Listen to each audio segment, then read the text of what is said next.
Représentants de l'administration publique, des organisations professionnelles d'employeurs, des leaders syndicaux et du patronat, tous ont été rassurés par le Premier ministre à l'ouverture de cette session de l'engagement du gouvernement à œuvrer toujours de concert avec eux à la résolution des grandes questions qui touchent le monde du travail.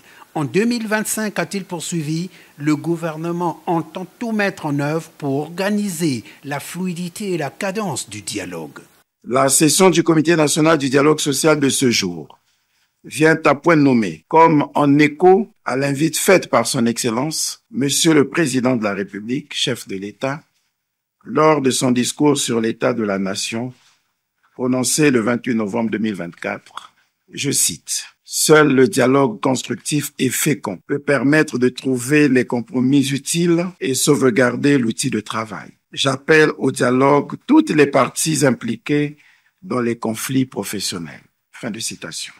Pour mettre en œuvre un tel dialogue constructif, deux éléments de contexte ont paru nécessaires et utiles au Premier ministre d'être rappelés. Dans un contexte économique et financier particulièrement difficile, plusieurs avancées ont néanmoins été enregistrées sur le plan social au cours de l'année qui vient de s'écouler. Au nombre de celles-ci, l'on peut indiquer le recrutement de 25 000 jeunes à la fonction publique au titre des campagnes cumulées de 2019 à 2023. 10 000 autres jeunes y étant encore attendus au titre de la campagne de 2024.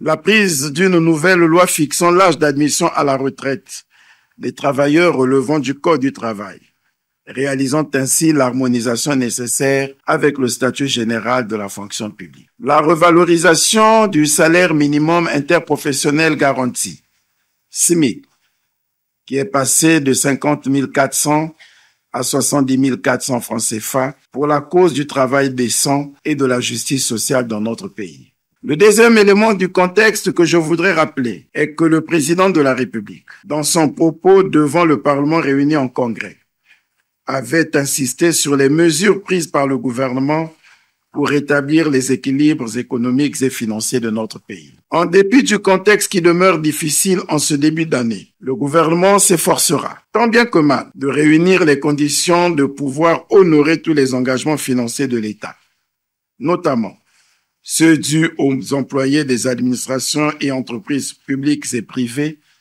sans se départir de sa volonté de toujours œuvrer à l'amélioration des conditions de travail des employés des secteurs publics et privés. Pour Anatole Collinet-Makosso, face au quotidien du monde du travail qui a connu des grèves et des remous sociaux en 2024, il convient désormais d'opposer un contexte économique prometteur avec de nouvelles perspectives pour les entreprises et les administrations publiques et privées.